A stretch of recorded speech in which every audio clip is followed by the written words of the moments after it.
আজকে করেছিলাম স্বামী কাবাব। এতে আমার বর একটু হেল্প করেছিল। প্রথমে মাংসটা, যে কোনো মাংস হাড় ছাড়া সিদ্ধ করে নিতে হবে ছোলার ডাল দিয়ে। ছোলার ডাল, গরম মশলা এসব দিয়ে সেদ্ধ করে নিতে হবে।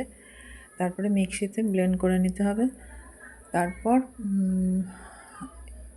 ওই মাংসটা এভাবে শেপ করে নিতে হবে। ভেতরে পুর ভরে, পুরটা কী ছিল সেটা বলি। খুব আস্তে করে পুরে ছিল আস্তে আস্তে উল্টাতে হবে। ধনে পাতা, পুদিনা পাতা, শসা, লেবুর রস, তারপর পেঁয়াজ কুচি, লঙ্কা কুচি এসব দিয়ে পুরটা তৈরি করে নিয়েছিলাম।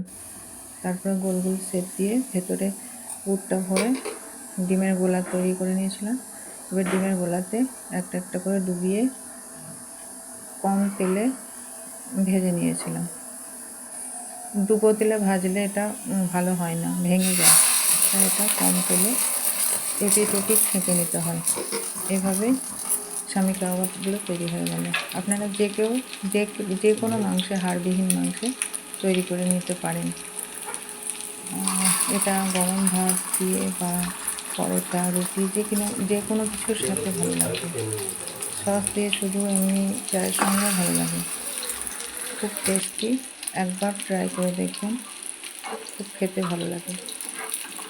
এটা আমরা মাঝে মধ্যে করে খাই।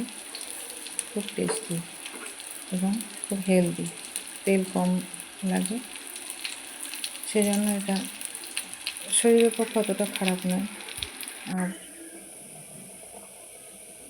শেষে এরকম দেখতে হয়েছিল। টাটা।